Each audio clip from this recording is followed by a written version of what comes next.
ఎలక్ట్రిసిటీలో మనం కరెంట్ ఎలక్ట్రిసిటీలో కిర్చాఫ్ వోల్టేజ్లా కిర్చాఫ్ కరెంట్లా కంప్లీట్ చేసాం.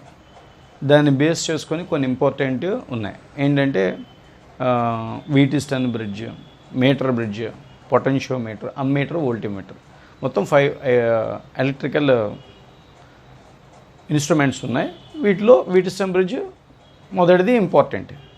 సో ఫస్ట్ వీటిస్టన్ బ్రిడ్జ్ అంటే ఏంటి, దాన్ని ఎందుకు ఉపయోగిస్తాం అంటే, ఫస్ట్ వీటిస్టన్ బ్రిడ్జ్ అనే దాన్ని ఒక అన్నోన్ రెసిస్టెన్స్ ఫైండ్ అవుట్ చేయడానికి ఉపయోగిస్తాం. ఎలాగో చూద్దాం. అసలు వీటిస్టన్ బ్రిడ్జ్లో ఏముంటాయి. వీటిస్టన్ బ్రిడ్జ్ కన్స్ట్రక్షన్ చూడండి, చూస్తే మనకు ఆటోమేటిక్గా తెలిసిపోతుంది. కొంచెం అందంగా వేస్తే బాగుంటుంది కదా, మీరు హ్యాపీగా ఫీల్ అవుతారు.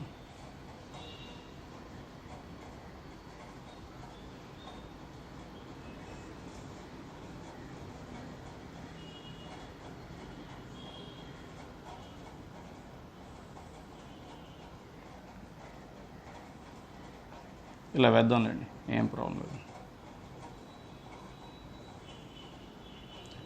PQRS అనే 4 రెసిస్టర్స్ని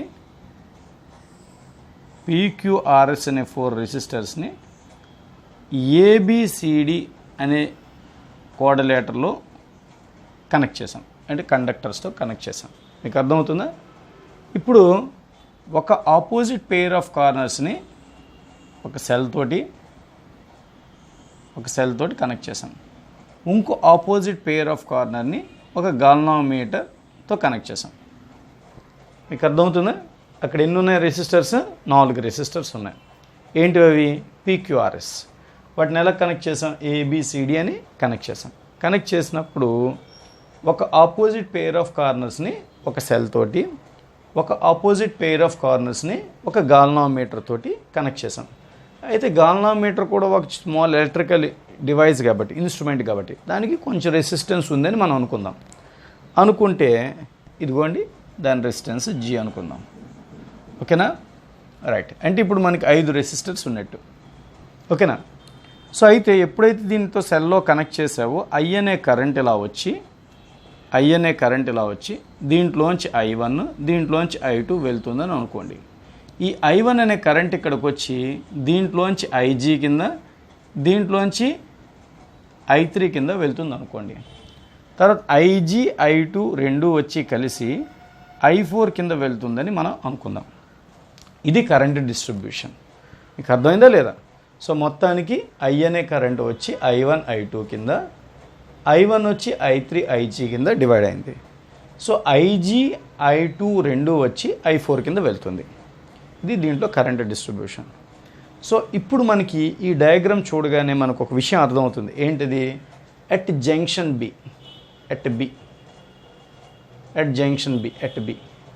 ఏమవుతుంది? I1 అనే కరెంట్ వచ్చి I3, IG కింద వెళ్తుంది.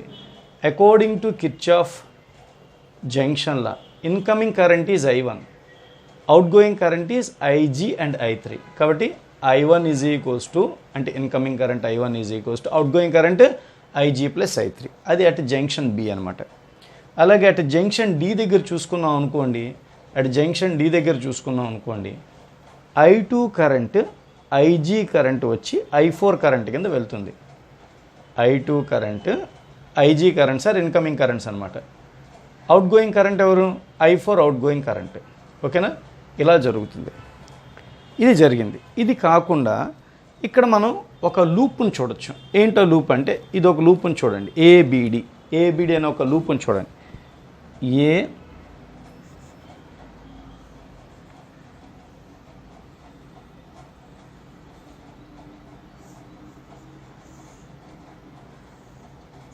దీని రెసిస్టెన్స్ G, గాల్వానోమీటర్ కదా. ఈ రెసిస్టెన్స్ ఎవరు? P. ఈ రెసిస్టెన్స్ ఎవరు? R. ఇందులోంచి వెళ్తున్న కరెంట్ I1 అనుకున్నాం, దీంట్లోంచి వెళ్తున్న కరెంట్ IG అనుకుందాం, దీంట్లో వెళ్తున్న కరెంట్ I2 అనుకుందాం. ఓకేనా?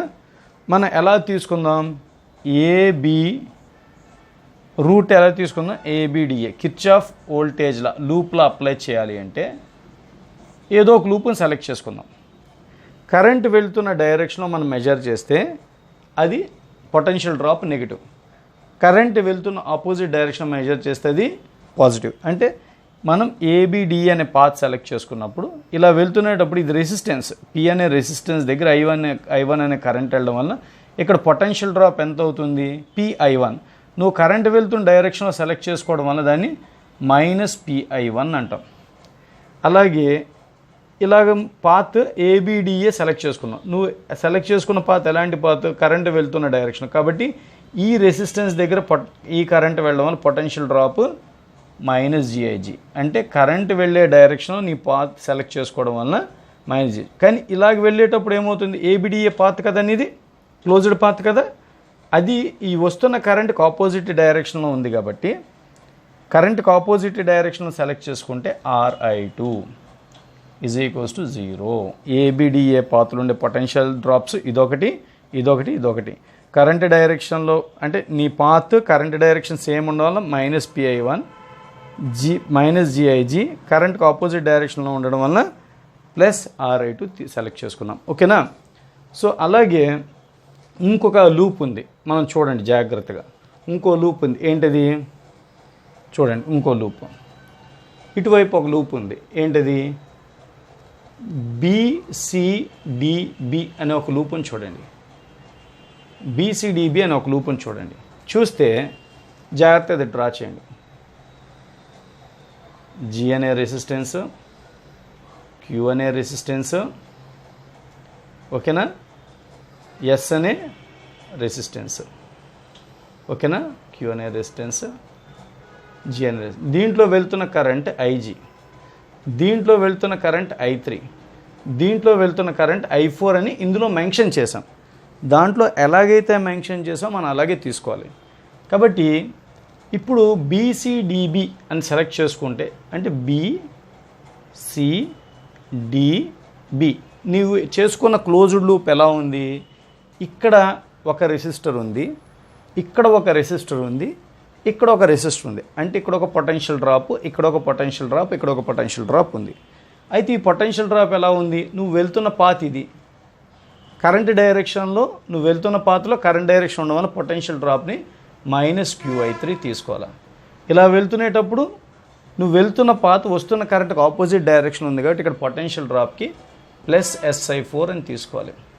నువ్వు ఇలా వెళ్తున్న నువ్వు సెలెక్ట్ చేసుకున్న పాత్ ఆ వస్తున్న కరెంట్కి ఆపోజిట్ డైరెక్షన్ ఉంది కాబట్టి అక్కడ పొటెన్షియల్ డ్రాప్ +GIG = 0 అని తీసుకోవాలి. మీకు అర్థమైందని నేను అనుకోవచ్చా. కాబట్టి దీన్ని ఇటువైపు తీసుకెళ్తే SI4 + GIG = QI3 అవుతుంది.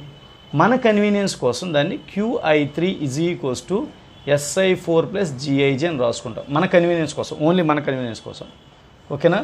అలాగే ఇక్కడ కూడా మనం ఎలా రాసుకుంటాం అంటే PI1 అంటే RI2 = PI1 + GIG అని రాసుకుంటాం. మన కన్వీనియన్స్ కోసం PI1 + GIG = RI2 అని రాసుకుంటాం. ఓకేనా. ఓన్లీ ఇది ఈక్వేషన్ 1, ఇది ఈక్వేషన్ 2, ఇది ఈక్వేషన్ 3, ఇది ఈక్వేషన్ 4. మొత్తం 4 ఈక్వేషన్స్ మనకి తయారయ్యాయి. అయితే ఇక్కడ మనం ఏమన్నాం, వీట్స్టోన్ బ్రిడ్జ్ని దేనికోసం వాడతామన్నాం, ఒక అన్నోన్ రెసిస్టెన్స్ ఫైండ్ అవుట్ చేయడం కోసం వాడతామని అన్నాం. అవునా, ఒక అన్నోన్ రెసిస్టెన్స్ని ఫైండ్ అవుట్ చేయడం కోసం వాడతామని అన్నాం. సో ఈ అన్నోన్ రెసిస్టెన్స్, సపోజ్ ఇది అన్నోన్ రెసిస్టెన్స్ అనుకోండి, లేదా ఏదో ఒక రెసిస్టెన్స్ అనుకోండి. ఇక్కడ బ్రిడ్జ్ బ్యాలెన్స్డ్ అనే వర్డ్ని యూజ్ చేస్తాం. వీట్స్టోన్ బ్రిడ్జ్ బ్యాలెన్స్డ్ అని ఒక వర్డ్ని యూజ్ చేస్తాం. బ్రిడ్జ్ బ్యాలెన్స్డ్ అని ఒక వర్డ్ని యూజ్ చేస్తాం.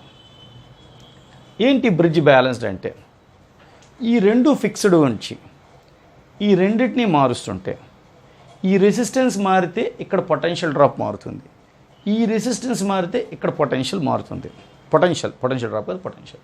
సో ఆ రకంగా ఈ పొటెన్షియల్ సేమ్ ఉన్నట్టు వీటిని అడ్జస్ట్ చేసినా, లేదా ఇవి ఫిక్స్డ్ ఉండి ఇవి అడ్జస్ట్ చేసినా ఇక్కడ పొటెన్షియల్ సేమ్ అవుతుంది. ఒకవేళ అలా అయింది అనుకోండి, గాల్వనోమీటర్ రీడింగ్ 0 అవుతుంది.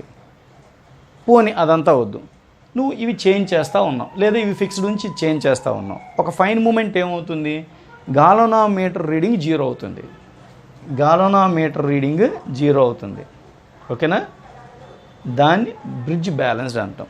బ్రిడ్జ్ బ్యాలెన్స్డ్ అంటే గాల్వనోమీటర్ 0 అయిందంటే అర్థం ఏంటి, ఇక్కడ పొటెన్షియల్ సేమ్ ఉందని అర్థం. ఓకేనా, సో ఇక్కడ పొటెన్షియల్ సేమ్ ఉందన్న, potential at B is equals to potential at D అన్న, లేదా కరెంట్ త్రూ గాల్వనోమీటర్ 0 అన్న ఒకటే. ఇలా జరిగినప్పుడు మనం ఏం తీసుకోవాలి అంటే బ్రిడ్జ్ బ్యాలెన్స్డ్ అని అంటాం. ఆ కండిషన్లో ఈక్వేషన్స్ ఎలా మారుతాయి చూద్దాం. ఈక్వేషన్ 1 బికమ్స్ ఏమవుతుంది చూడండి, I1 is equals to I3. Equation 2 becomes I2 is equals to I4. ఓకేనా, equation 3 becomes Pi1 is equals to Ri2. Equation 4 becomes Qi3 is equals to Si4. అలా మారిపోతుంది. సో నువ్వు దీని పేరు ఈక్వేషన్ 5 అని పేరు పెట్టు, దీని ఈక్వేషన్ 6 అని పేరు పెట్టు. ఈక్వేషన్ 5ని ఈక్వేషన్ 6తో డివైడ్ చేసావు అనుకో, అంటే Pi1 is equals to Ri2, దాన్ని Qi3 is equals to Si4 అనే ఈక్వేషన్తో డివైడ్ చేస్తే ఆల్రెడీ నువ్వు ప్రూవ్ చేసావు I1 is equals to I3 అని, అలాగే I2 is equals to I4 అని ప్రూవ్ చేసావు. అప్పుడు ఏమొచ్చింది, P/Q is equals to R/S వచ్చింది. నిజానికి ఇది ఇలాగ అవడం వల్ల ఇలా అయింది. సో లేదంటే నువ్వేం చేస్తావంటే వీటిస్టన్ బ్రిడ్జ్లో నువ్వు ఈ రెసిస్టర్లు మార్చడం ద్వారా ఎక్కడైతే గాల్వనోమీటర్ రీడింగ్ 0 అవుతుందో వీటిస్టన్ బ్రిడ్జ్ బ్యాలెన్స్డ్ అని చెప్పి అక్కడ ఈ కండిషన్ని నువ్వు వాడుకోవచ్చు. ఏంటిది, P/Q is equals to R/S. ఈ కండిషన్ ఎలా వచ్చింది, ఇవి రావడం వల్ల. ఇవి ఎలా వచ్చింది, కరెంట్ 0 అవడం వల్ల. ఈ 0 అవడాన్ని ఏమంటాం, బ్రిడ్జ్ బ్యాలెన్స్డ్ అంటాం. ఓకేనా, సో ఎప్పుడైతే నువ్వు ఒక 2 రెసిస్టర్ అంటే ఒక అన్నోన్ రెసిస్టెన్స్ ఇది ఉందనుకోండి, ఈ మూడింటిని చేంజ్ చేయడం ద్వారా కరెంట్ ఎక్కడైతే గాల్వనోమీటర్ 0 అవుతుందో అప్పుడు ఆ రెసిస్టర్స్కి ఒక రిలేషన్ ఇవ్వచ్చు, P/Q is equals to R/S అని. సో ఇందులో ఒకటి అన్నోన్ రెసిస్టెన్స్ ఉందనుకోండి, మనం ఈజీగా ఫైండ్ అవుట్ చేసుకోవచ్చు. సో గాల్వనోమీటర్ ఎప్పుడు 0 అవుతుందంటే ఈ అన్నోన్ ఉంచి ఈ 3 చేంజ్ చేయొచ్చు, మూడింటిని ఏదైనా చేంజ్ చేయొచ్చు. దాని ద్వారా కరెంట్ త్రూ గాల్వనోమీటర్ 0 అనే పాయింట్ని ఫైండ్ అవుట్ చేసి ఆ పర్టికులర్ కండిషన్లో P/Q is equals to R/S, ఇందులో ఒక అన్నోన్ రెసిస్టెన్స్ ఉంటే దాన్ని మనం ఈజీగా ఫైండ్ అవుట్ చేసేవచ్చు. ఓకేనా, right. So Wheatstone bridge condition ఏంటి, ఇఫ్ ఇట్ ఈస్ బ్యాలెన్స్డ్ అని ఎప్పుడైనా వర్డ్ ఇచ్చినా లేదా కరెంట్ త్రూ గాల్వనోమీటర్ 0 అని ఇచ్చినా నువ్వు ఏ కండిషన్ ఫాలో అవ్వచ్చు, P/Q is equals to R/S. ఇందులో ఏదైనా అన్నోన్ రెసిస్టెన్స్ ఉంటే ఆటోమేటిక్గా దాన్ని క్యాలిక్యులేట్ చేసేయచ్చు. ఓకేనా, రైట్.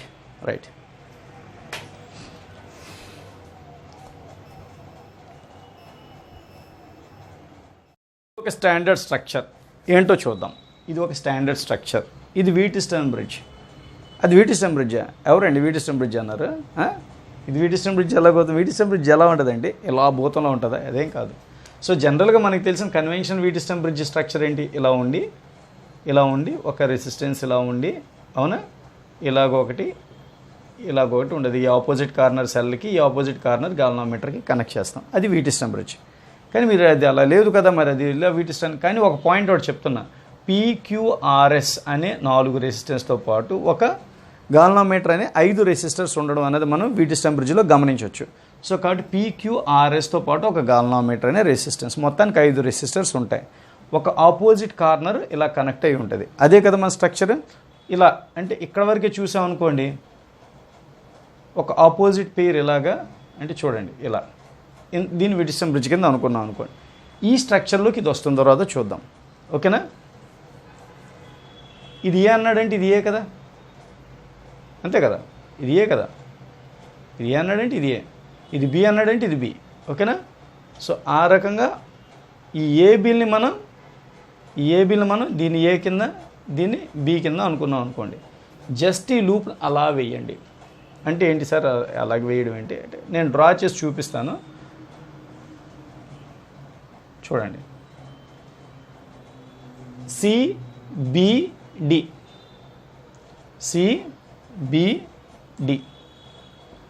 CD మధ్య ఒక రెసిస్టెన్స్, డిబి మధ్య ఒక రెసిస్టెన్స్, సిబి మధ్య ఒక రెసిస్టెన్స్, మొత్తం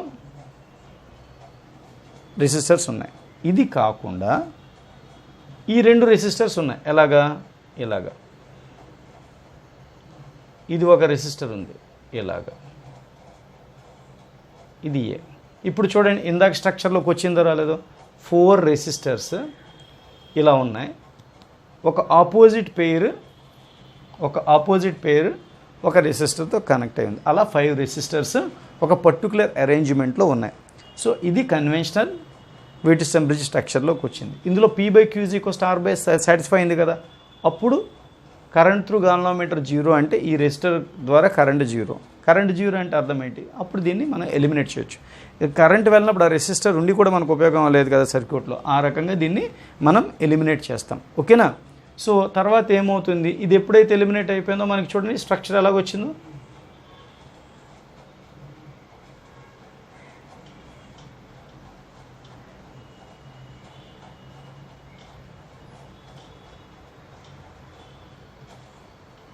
ఆర్ ఆర్ ఆర్ ఆర్ ఈ 2 సిరీస్ అంటే ఎంత అయింది? ఈ లైన్లో 2R. ఈ లైన్ సిరీస్ ఎంత అయింది? 2R. ఓకేనా? 2R ప్యారలల్ ఉంటే ఏమవుతుంది? చివరికి 2 ఐడెంటికల్ రెసిస్టర్స్ ప్యారలల్లో ఉంటే 2R/N అంటే R/N అవుతుంది. R ప్యారలల్లో ఉంటే R/N అవుతుంది. కాబట్టి రిజల్టెంట్ రెసిస్టెన్స్ R. మీకు అర్థమైందని నేను అనుకోవచ్చా? ఇది ఒక స్టాండర్డ్ స్ట్రక్చర్. ఇలాగే ఇంకో స్ట్రక్చర్ ఉంది. ఏంటో చూద్దాం. అది సరిపోయినా? మీకు అర్థమైందని అనుకోవచ్చు కదా. ఇంకో స్ట్రక్చర్ ఉంది, చూద్దాం. ఇంకో ఎగ్జాంపుల్ ఇలా.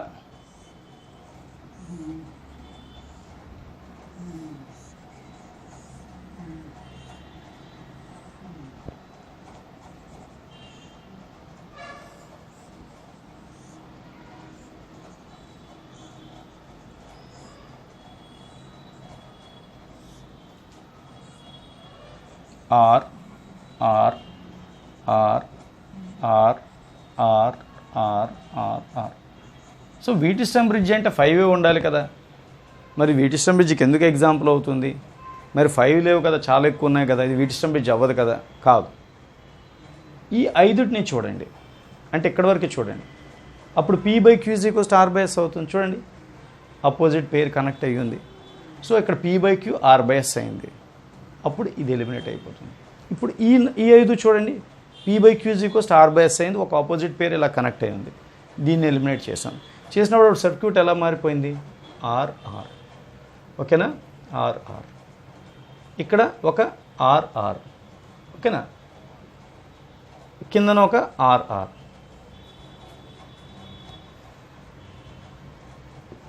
RR. ఇది 2R. ఇది 2R. ఇది 2R. కాబట్టి స్ట్రక్చర్ ఈ స్ట్రక్చర్లోకి వచ్చింది. 2R ఇవి ఐడెంటికల్ డిఫరెంట్ వాల్యూసా? డిఫరెంట్ వాల్యూస్ అయితే ప్యారలల్ అయినప్పుడు 1/R1 + 1/R2 + 1/R3 వేసుకోవాలి. ఐడెంటికల్ అనుకోండి N వేసుకుంటే సరిపోతుంది. 3 ఉన్నాయి కాబట్టి 3 వేసుకుంటే సరిపోతుంది. కాబట్టి 2R/3 అందే ఆన్సర్. ఓకేనా? ఇలా వీటిస్టన్ బ్రిడ్జ్ డిఫరెంట్ స్ట్రక్చర్స్ ఉన్నాయి. ఒక 3-4 ఉన్నాయి, 5 జాగ్రత్తగా చూసుకుందాం. ఓకేనా?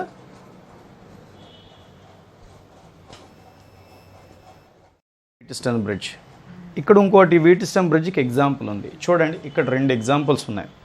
సార్ ఇది వీటిస్టన్ బ్రిడ్జ్కి ఎగ్జాంపుల్ ఎలా అవుతుంది సార్? ఇది చూస్తే నిల్చున్న కప్పలాగా ఉంది, ఇదేమో ఎగిరిపోతున్న గాలిపటంలో ఉంది. ఈ 2 ఎలా సార్ ఎగ్జాంపుల్ అవుతాయంటే, మనలోనే ఉంటారు మనుషులందరూ. చూడండి ఒక వీటిస్టన్ బ్రిడ్జ్ ఇలా స్ట్రక్చర్ ఉందనుకోండి, ఒక స్ట్రక్చర్. ఇది కన్వెన్షనల్ స్ట్రక్చర్ అవునా? ఇలా ఉంది, ఇలా ఉంది, ఇలా ఉందనుకోండి. సపోజ్ దీన్ని ఇంతవరకు ఇలా తీసుకున్నాం అనుకోండి ఫర్ ఎగ్జాంపుల్.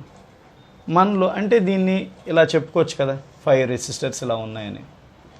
ఇలాగొకటి, ఇలాగొకటి, ఇలాగొకటి, ఇలాగొకటి, ఇలాగొకటి, ఇలాగొకటి ఉంది అనుకోండి. మన దాంట్లో ఒకడు ఉంటాడు బాగా ఉన్నోళ్ళు. వాడు ఏం చేశాడు? దీన్ని ఇలాగని ఇక్కడ పెట్టాడు. ఇలా నొక్కేశాడు గట్టిగాను, దీన్ని ఇక్కడ నొక్కేసరికి అప్పుడు ఏమవుతుంది, ఈ వైర్ ఇలాగైంది, ఈ వైర్ ఇలాగైంది, అవునా, ఈ స్ట్రక్చర్లోకి వచ్చిందా, అదే ఇది. అంటే దీన్ని ఇలా నొక్కేసరికి ఈ కింద ఉండేది ఇలా పైకి లాగేసరికి ఈ కింద ఉండాల్సిన ఈ స్ట్రక్చర్ ఇలా పైకి వచ్చింది. So Wheatstone temperature P/Q = P/Q R/S. ఎప్పుడైతే P/Q = R/S అయిందో ఇది ఎలిమినేట్ అయిపోయింది. సపోజ్ AB తీసుకున్నాం అనుకోండి, AB మధ్య రెసిస్టెన్స్ తీసుకుంటే ఈ రెండు సిరీస్లోకి వస్తాయి. ఇది వెళ్ళిపోయింది కదా, ఎందుకంటే P/Q = R/S ఎప్పుడైతే అయిందో కరెంట్ త్రూ గాల్వామీటర్ 0. ఎప్పుడైతే కరెంట్ త్రూ గాల్వామీటర్ 0 ఆ రెసిస్టర్ని మనం వదిలేసుకోవచ్చు. సో కాబట్టి స్ట్రక్చర్ ఏ స్ట్రక్చర్లోకి వచ్చేసింది, ఈ స్ట్రక్చర్లోకి వచ్చేసింది. R సిరీస్, ఇంకో R సిరీస్, ఓకేనా, సిరీస్ వచ్చేసింది. సో ఇది సిరీస్, ఇది కూడా సిరీస్. కాబట్టి ఈ లైన్ రెసిస్టెన్స్ రిజల్టెంట్ రెసిస్టెన్స్ ఎంత అవుతుంది చూడండి, 2R. దీని రిజల్టెంట్ రెసిస్టెన్స్ ఎంత అవుతుంది, 2R. So 2 identical parallel resistor ఉన్నప్పుడు మనం R/N ఇలా వేసుకుంటాం, రిజల్టెంట్ రెసిస్టెన్స్ R. ఇది అర్థమైపోతే నీకు ఇది అర్థమైపోయినట్టే, మీకు అర్థమైంది కదమ్మా. ఇది వీటిస్టమ్ బ్రిడ్జ్, ఏం లేదు, ఇక్కడ ఉండాల్సిన పాయింట్ ఇక్కడ ఉందంతే. అంటే ఈ స్ట్రక్చర్లో ఉండాల్సిన దాన్ని ఈ పాయింట్ని కొంచెం ఇక్కడ వరకు తెచ్చామనుకోండి, అప్పుడు ఈ స్ట్రక్చర్లోకి వెళ్ళిపోద్దిగా, అది ఇది, ఓకేనా. సో రిజల్టెంట్ రెసిస్టెన్స్ R వచ్చింది. సో ఒక్కసారి ఇది క్లోజ్ చేసావు అనుకో, ఈ పైదే కదా, అవునా కదా, ఇదంతా నువ్వు పైన చేసిందే, దాని రిజల్టెంట్ రెసిస్టెన్స్ ఎంత వచ్చింది, R వచ్చింది. దీని రిజల్టెంట్ రెసిస్టెన్స్ ఎంత వచ్చింది, R వచ్చింది. ఇది ఒక R, అంటే పైన లైన్ అంతా ఒక R అయితే కిందన ఒక ఇండివిజువల్ లైన్, ఇది ఒక లైన్ ఉండిపోయింది కదా, అది R. పైన అంతా కలిపి నీకు ఎంత అయింది, R. పైన చేసావు కదా, ఇదిగో ఈ స్ట్రక్చర్ అంతా పైన ఉంది, దాంతో చేసావు, అది R అయింది. ఇప్పుడు R ప్యారలల్ అయింది, అప్పుడు ఏమవుతుంది, R/N అంటే R/2. మీకు అర్థమైందని అనుకోవచ్చా. ఒకవేళ ఇవి డిఫరెంట్ వాల్యూస్ ఉన్నాయనుకోండి, అప్పుడు ఇది 2R అవుతుంది. అప్పుడు ఎంత అవుతుంది, 2R, ఇది 4R అవుతుంది. అప్పుడు ప్యారలల్ చేసేటప్పుడు ఏమవుతుంది, R1 R2/R1 + R2 వేసుకోవాలి. అప్పుడు ఎంత అవుతుంది, 2R 4R, 2R + 4R. ఒకవేళ డిఫరెంట్ ఉంటే, సేమ్ ఉంటే R వచ్చేస్తుంది. కాబట్టి అప్పుడు ఎంత అవుతుంది అంటే 8R²/6R. అప్పుడు ఎంత అవుతుంది, ఇలా 4R/3. ఓకేనా, అలా చేయాలన్నమాట, ఓకేనా. బట్ కానీ కండిషన్ ఇలాంటి స్ట్రక్చర్ ఇచ్చాడంటే P/Q = R/S అయ్యేటట్టు ఇస్తాడు, మీరేం టెన్షన్ పడాల్సిన అవసరం లేదు, ఓకేనా. సో ఈ స్ట్రక్చర్ వచ్చినట్టేనా, ఇంకో కొత్త స్ట్రక్చర్ తెలుసుకుందాం. ఏంటో స్ట్రక్చర్ చూద్దాం, ఓకేనా, చూద్దాం. ఒక్కొక్కటి జాగ్రత్తగా నోట్స్లో రాసుకుంటే పనికి వస్తాయి. ఇప్పుడు సపోజ్ ఒక రెసిస్టర్ ఇలా ఉంది,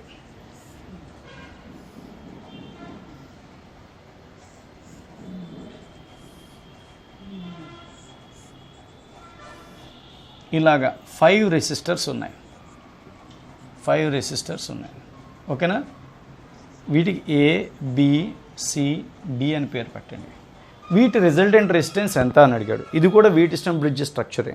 సార్ ఇది వీటిస్టమ్ బ్రిడ్జ్ ఎలాగవుతుంది అంటే నేను చూపిస్తాను, మీరు చూడండి.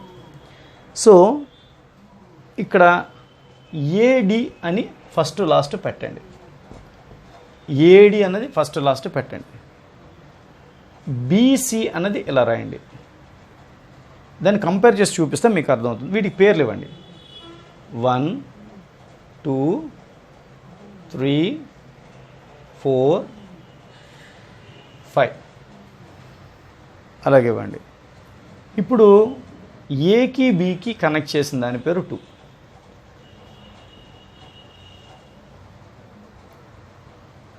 ఏకి సికి కనెక్ట్ చేసిన దాని పేరు 1. సో ఏ ఎవరెవరు కనెక్ట్ చేసింది, బి కనెక్ట్ చేసింది, సి కనెక్ట్ చేసింది, దీన్ని ఏని వదిలే. తర్వాత బి ఎవరెవరు కనెక్ట్ చేసింది, ఏ కనెక్ట్ చేసింది, ఆల్రెడీ అయిపోయింది. బి సికి ఒకటి డికి ఒకటి కనెక్ట్ చేసింది. సికి ఎలా కనెక్ట్ చేసిందో చూద్దాం. 3 అనే రెసిస్టెన్స్ ద్వారా కనెక్ట్ చేసింది. బి సికి 3 అనే రెసిస్టర్ ద్వారా కనెక్ట్ చేసింది. డికి 4 అనే రెసిస్టెన్స్ ద్వారా కనెక్ట్ చేసింది. ఓకేనా.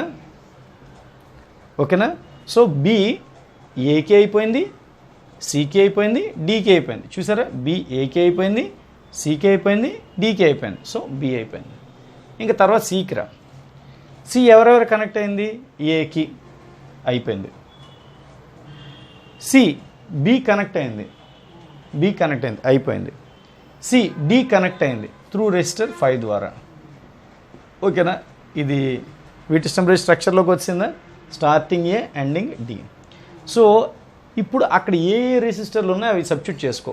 1 R, 2 R, 3 R, 4 R, 5 R. P/Q star base అవ్వలే, ఈ స్ట్రక్చర్లోకి వచ్చేసిందా? చూడండి, ఇది 1కి 2 సార్లు మీరు ప్రాక్టీస్ చేయండి. అంటే ఎవరికైనా చెప్పాల్సి వస్తే లేదని చూడగానే అది వీటిస్టమ్ బ్రిడ్జ్. కాకపోతే ఎలా వేసుకోవాలండి? ఇది కిందన వేసుకోవాలి, ఇది కిందన, ఇది 1 అనమాట. ఓకేనా, ఇది పైన, ఇది 2 అనమాట. ఈ సెంటర్లో ఉండేది 3 అనమాట. ఓకేనా, ఈ 4 పైన వెళ్తుంది, ఇది 5 అవుతుంది. అలా అదే కదా అయింది స్ట్రక్చర్.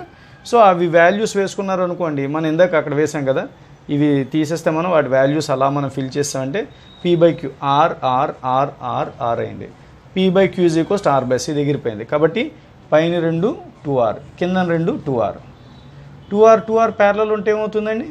R/N, 2R/2. ఓకేనా, R/N అనమాట, R/N. 2 ఐడెంటికల్ రెసిస్టెన్స్, ఎన్ని ఐడెంటికల్ రెసిస్టెన్స్ ప్యారలల్ ఉంటే R/N అవుతుంది అనమాట, అంటే R అనమాట. ఓకేనా, ఇది వీటిస్టమ్ బ్రిడ్జ్ ఎలాగైందో ఒక్కసారి 1కి 2 సార్లు చూడండి, చూస్తే తెలుస్తుంది. అంటే తెలియడం అదృష్టం అండి, 2-3 సార్లు తెలుసుకోవాలి. అర్థమవుతుందా? ఇలాంటివి చాలామంది తెలియదు. అది వీటిస్టమ్ బ్రిడ్జ్ అని చెప్పి ఆన్సర్ చేస్తారు, కానీ ఎందుకు వీటిస్టమ్ బ్రిడ్జ్ అయింది అది తెలుసుకోవడం ఇంపార్టెంట్. ఓకేనా, సో రైట్.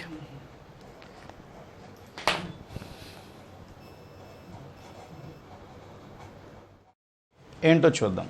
ఇక్కడ ఏమి ఇచ్చాడంటే ఈ ప్రాబ్లంలో potential difference between B and D, potential difference between B and D 0. అయితే find the value of resistance X అన్నాడు. కన్వెన్షనల్ వీటిస్టమ్ బ్రిడ్జ్లో కూడా అంతే కదా, ఇదొకటి 4 రెసిస్టెన్స్ ఉండి ఇక్కడ పొటెన్షియల్ డిఫరెన్స్, ఇక్కడ పొటెన్షియల్ బి దగ్గర డి దగ్గర సేమ్ ఉంటే, లేదా పొటెన్షియల్ డిఫరెన్స్ 0 అయినా P/Q star base condition satisfy అవుతుంది కదా, అవునా కదా? అది వీటిస్టమ్ బ్రిడ్జ్లో కండిషన్ కదా. వీటిస్టమ్ బ్రిడ్జ్ బ్యాలెన్స్డ్ అంటే ఏంటి? కరెంట్ త్రూ గాల్వానోమీటర్ 0 అవ్వడం అన్నా, లేదంటే potential at B potential at D అవ్వడం అన్నా అవుతుంది, అవునా కదా? సో ఆ కండిషన్ తీసుకుంటే P/Q స్టార్ బేస్ అవుతుంది. అంటే దీని అంతటినీ కలిపి సమ్ R అనండి. ఇప్పుడు 21/18 = R/6. ఓకేనా, అప్పుడు ఎంత అవుతుంది? 7/6 = R/6. అంటే R = 7. అంటే దీని మొత్తం రిజల్టెంట్ రెసిస్టెన్స్ 7 అనమాట. అంటే ఎంత? ఎక్స్, ఇది 2 సిరీస్ కదా, 11. ఈ రిజల్టెంట్ రెసిస్టెన్స్ 7 అనమాట. అంటే 1/1, అంటే ఈ రిజల్టెంట్ రెసిస్టెన్స్ మనం R అనుకున్నాం కాబట్టి 1/R = 1/x + 1/11. R value P/Q star base కండిషన్లో R ఎంత వచ్చింది? 7. అంటే 1/7 = 1/x + 1/11. అంటే x = 1/7 - 1/11. అంటే ఎంత అవుతుందంటే x = 11 - 7/77. x = 4/77. అది దాని ఆన్సర్. అంటే P/Q అంటే డైరెక్ట్ వీటిస్టమ్ బ్రిడ్జ్ అడగకపోవచ్చు, ఇలా కూడా అడగచ్చు. నెక్స్ట్ ఇంకో క్వశ్చన్ చూడండి, ఇది కూడా వీటిస్టమ్ బ్రిడ్జ్ స్ట్రక్చరే. సార్ వీటిస్టమ్ బ్రిడ్జ్లో 5 ఉండాలి కదా, ఇక్కడ బోల్డ్ అని ఉన్నాయి, సంతలో దొరికినట్టని. జాగ్రత్త చూస్తే తెలుస్తుంది. ఈ 2 సిరీస్లో ఉన్నాయి, అంటే ఒక సింగిల్ రెసిస్టెన్స్ కింద తీసుకోవచ్చా? ఈ 2 సిరీస్లో ఉన్నాయి, ఒక సింగిల్ రెసిస్టెన్స్ తీసుకోవచ్చా? అంటే 4. దీన్ని అంతటినీ కలిపి ఒక సింగిల్ రెసిస్టెన్స్ 4 కింద తీసుకున్నాం. మధ్యలో ఎంత ఉంది? 8. దీన్ని అంతటినీ కలిపి ఒక సింగిల్ రెసిస్టెన్స్ కింద తీసుకున్నాను. ఇది ఒక 4 ఉంది. ఓకేనా, 4. చూడండి, P/Q స్టార్ బేస్ అయింది. అప్పుడు ఇది వెళ్ళిపోతే ఏమవుతుంది మనకి? 4 ఎందుకులేండి, ఇక్కడ చేద్దాం. సో అప్పుడు మీకు తెలిసిపోతుంది కదా, ఇది పోయిందంటే 4 సిరీస్ అవుతుంది. 4 సిరీస్ అంటే సింపుల్. అంటే పై లైన్ దీన్ని ఇలా తీసేస్తే పై లైన్ అంతా 8 అయింది, కింద లైన్ అంతా 8 అయింది. పైన 8 ఓము, కిందన 8 ఓము. అల్టిమేట్గా 8 ప్యారలల్ ఉంటే ఎంత అవుతుంది రిజల్టెంట్ రెసిస్టెన్స్? 8/2 అంటే 4 అనమాట, 4 ఓం. మీకు అర్థమైందని అనుకోవచ్చా?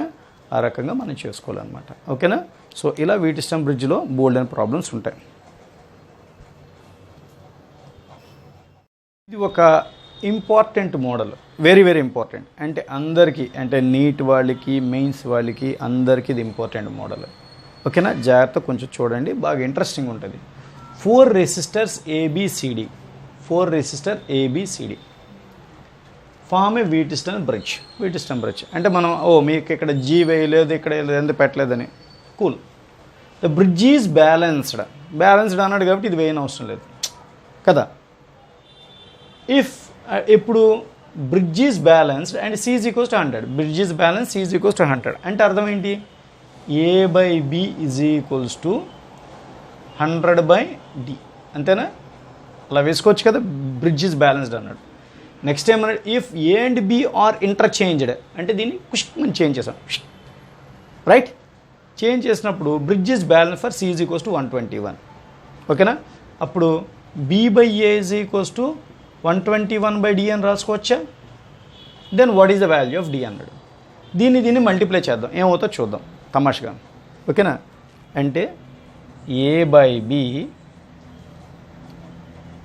B/Aని అంటే ఈ రెండింటిని ఇలా left part right part 100/D into 121/D డండడం క్యాన్సిల్. అంటే 1 is equals to 100 into 121/D² అంటే D is equals to √100 into √121 అంటే D is equals to 10 into 11 110. అది దాని పరిస్థితి. మీకు అర్థమైంది కదా? ఇది కాస్త ఇంపార్టెంట్ మోడల్. ఈ రకంగా వీటిస్టన్ బ్రిడ్జ్ ప్రాబ్లమ్స్ మనం చేయొచ్చు. కొన్నిసార్లు ఎలా ఉంటాయంటే క్వశ్చన్స్, సపోజ్ ఇలా ఇస్తాడనమాట. సపోజ్ ఇలాంటి ఇంకో క్వశ్చన్ ఏదో ఒకటి, సపోజ్ ఫర్ ఎగ్జాంపుల్ ఒక బ్రిడ్జ్ ఇలా ఇచ్చాడు, 3 ఇచ్చాడు, ఇక్కడ 6 ఇచ్చాడు, ఇక్కడ 3 ఇచ్చాడు. What resistance is required to balance the bridge? What resistance is required to balance the bridge for C అన్నాడు అనుకో. Cకి ఏం చేయాలి? P/Q అంటే 3/3. R/S అవ్వాలంటే ఇది ఎంత అవ్వాలి? 6 అవ్వాలి. 6 అవ్వాలంటే రెసిస్టెన్స్ పెరగాలంటే సిరీస్ రెసిస్టెన్స్ ఇవ్వాలి. అప్పుడు 3/3 ఈజ్ ఈక్వల్స్ టు 3 + x/6 అనమాట. వేసుకుంటే x వచ్చేస్తుంది. అదే కానీ ఇదే ప్రాబ్లంకి 3 6 what resistance should be given to 6 so that bridge is balanced అన్నాడు. అంటే ఈ 6ని 3 చేసేయాలి, అంటే ఒక తగ్గించాలంటే ఒక ప్యారలల్ రెసిస్టెన్స్ని ఇవ్వాలన్నమాట. అర్థమవుతుందా? అంటే అప్పుడు ఈ వాల్యూ ఎంత అవుతుంది? 3 అవుతుంది. అంటే 6x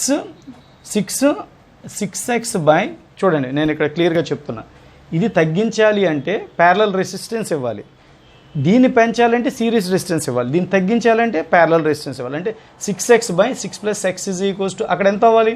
3 అవ్వాలని మీకు తెలుసు కదా. సో అలా అనమాట. అలా చేసుకుంటే మీకు 6x is equals to 18 + 3x, 3x అటు వెళ్ళింది అనుకోండి, 3x అటు వెళ్తే 3x is equals to 18, x is equals to 6 అలా అనమాట. రెసిస్టెన్స్ తగ్గించి బ్యాలెన్స్ చేయాలన్నప్పుడు ప్యారలల్ రెసిస్టెన్స్ ఇవ్వాలి, రెసిస్టెన్స్ని పెంచి బ్యాలెన్స్ చేయాలన్నప్పుడు సిరీస్ రెసిస్టెన్స్ ఇవ్వాలి. మీకు అర్థమైంది అనుకుంటున్నానా? ఆ రకంగా వీటిస్టన్ బ్రిడ్జ్ ప్రాబ్లమ్స్ చేయాలి. ఓకేనా? రైట్.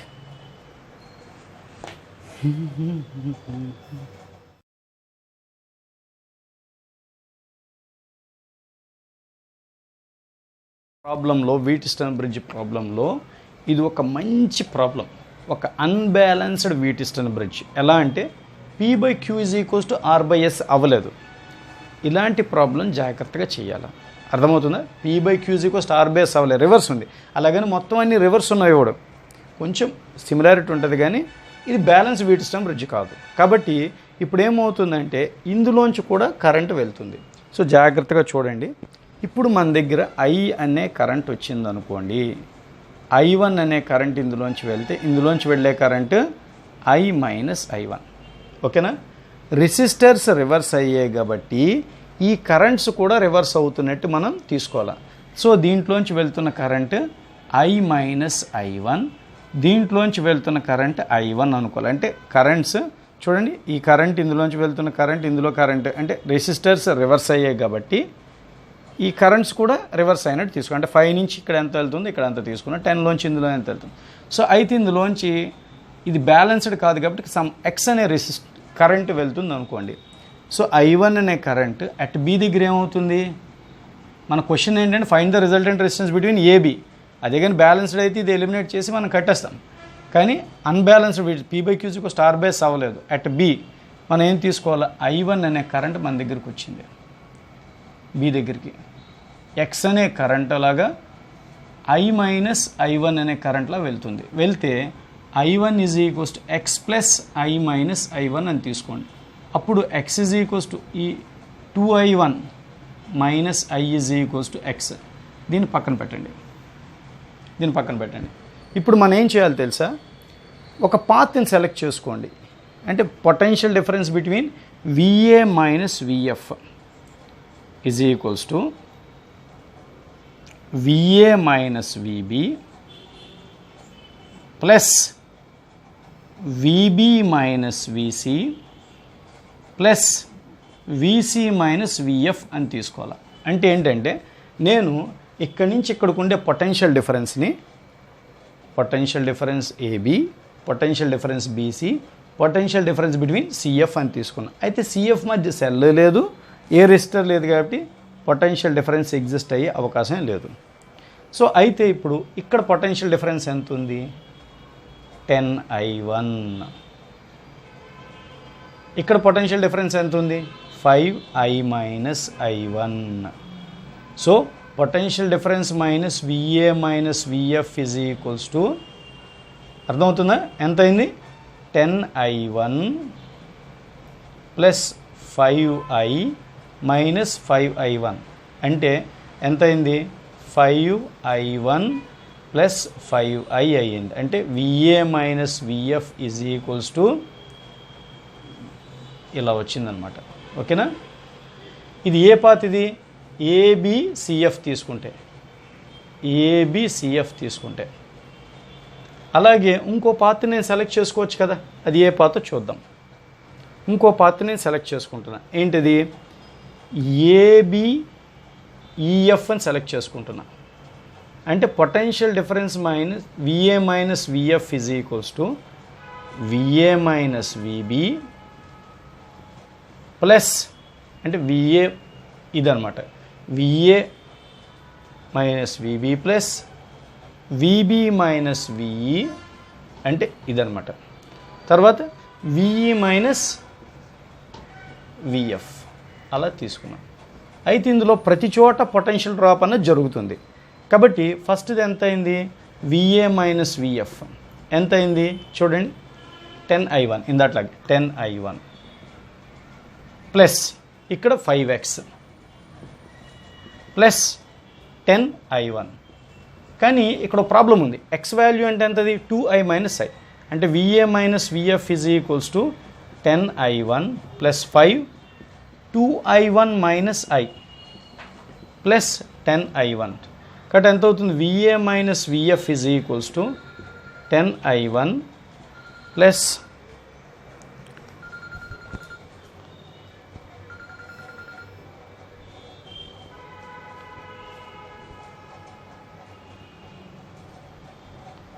10I1 ప్లస్ చూడండి 10I1 plus 10I1 minus 5I plus 10I1.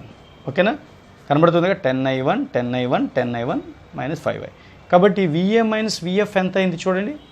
VA - VF ఎంత అయింది చూడండి? 10I1 30I1 minus 5I. So ఇలా వచ్చిందనమాట. మీకు ఒక విషయం గమనించారు. ఈక్వేషన్ 1 తీసుకోండి, ఈక్వేషన్ 2 తీసుకోండి.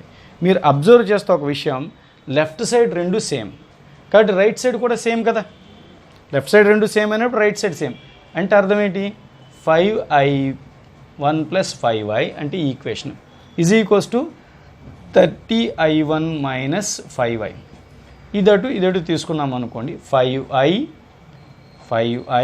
Plus 5i is equals to 30i1 minus 5i1 అంటే 10i is equals to 25i1 అంటే i1 is equals to 10i/25 అంటే i1 ఈజ్ ఈక్వల్స్ ఎంత వచ్చింది, 2i/5.